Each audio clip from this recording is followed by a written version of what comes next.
the Real Life Foster Carers YouTube. I've been a little bit quiet recently. I've taken some time out for myself, been doing a lot of self-care. It all got a little bit hectic around here for a little while, and I just felt that it was time for me to go and ensure that I was 100%, so therefore I could give these children 100% because they don't deserve anything less. So that was really nice. I went down to London. You saw my video with Susie. So she was just one of my references, so that we did a video, the previous one to this, just all about her experience as being a reference. So it's been really, really nice. Today, this video is going to be pretty short. Well, I always say that. Well, I plan it always to be short and then I ramble on for ages, like I am now. But it is Refugee Week, if you didn't already know. If you are foster carers or you like or follow foster agencies or local authorities on social media, a lot of them are putting their stories out of the carers who do look after unaccompanied children. They're super interesting to read. I would highly recommend it. It's also really in the media at the moment, unfortunately and heartbreakingly, what's going on in America at the moment with their refugee crisis and the way Trump and the American government is handling that. Refugee Week. I thought I'd take this opportunity to talk about unaccompanied asylum seeking children here in the UK and in the foster care system. So when these children come over to the UK or are brought over from Calais or are found wandering along the motorway, they are obviously taken in by social services and they have a duty of care to look after these children.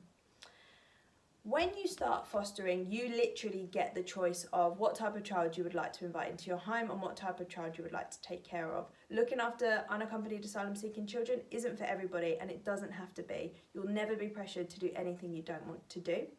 For instance, I got a phone call during our referral process when we were waiting for referrals, and it was about a young boy. I think he was about 16 or 17, and he had a job, he was doing brilliantly at school, he had a good social life. His only sort of wants and expectations was obviously he was Muslim, so he wanted halal food, and it was basically just to cook and clean and keep him safe and provide him a healthy environment for him to live in. Now at that time I didn't feel as though that was something that I was going to be able to provide to a child of that age. He was pretty much self-sufficient, and I just didn't feel as though that was what I wanted to do for not only my first placement, but I just felt as though I would have been better suited to some younger children who needed a little bit more involvement from myself and Nico. And that was fine, absolutely fine, wasn't for me. Next referral came and it was an amazing match, and here we are. Now, lots of people have mixed reviews on unaccompanied asylum seeking children. Oh, they're not really children, they're 20, 21, 22. Why can't you just check their teeth, do these dental checks? It is tough. Can you imagine doing that job? It's horrendous. And when we say unaccompanied asylum seeking children, it isn't always men. It isn't always from Eritrea, Syria, Afghanistan. I've got some statistics here that I wanted to go through with you guys, and they did shock me as well. So literally just looking at numbers on where these children come from.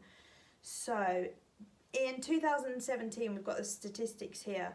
337 children were from Sudan, 320 Eritrea, 268 from Vietnam. Now, I bet if I'd have asked any of you to name the top 3 countries in which the most amount of unaccompanied children enter the UK from, I highly doubt Vietnam would have been number 3 or even top 10. So I just think it is really important to open up this discussion. Start doing your research. Don't be shy of research. Have a look. It's happening in your schools, in your local authorities. Your taxes are going towards this. All the information is here online for you. www.refugeecouncil.org.uk. All the information you need there. I've met foster carers who have had children, unaccompanied asylum seeking children, and it's been a beautiful experience. Obviously, you have the language barrier. Some children, they say, yeah, comes with an interpreter. Like, what does that mean? Somebody else comes and moves in with me? No, it's usually just somebody at the end of the phone for you that can help you when you get really, really stuck. But one of the exciting things about taking unaccompanied asylum seeking children is getting creative. Flashcards, Google Translate, things like that, games, songs. YouTube is amazing for learning different languages, and these children's brains are like sponges. You'll be surprised how quickly they can learn English. But going back to the statistics I was mentioning, aged under 14, the children that do come into this country, or did come into this country in 2017, 4% were under 14. So we aren't talking about really, really, really, really littlies. We are talking about the older ones. And I think this is where the view of it's older men just coming in. I mean, 89% of all of the unaccompanied asylum seekers were male. And I can't take away from the statistics. I can't say that this isn't happening.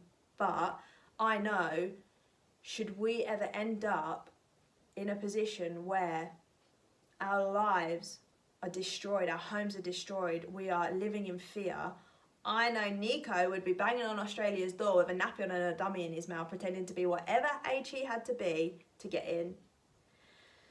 So it's a touchy subject. People are going to have completely mixed opinions on this, but I just wanted to come on here during Refugee Week and just highlight it, that it is happening and we are helping these children, and this is part of fostering.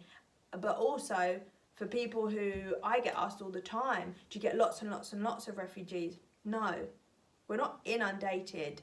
That's not a huge part of the job, and it doesn't have to be any part of the job if you don't want it to be.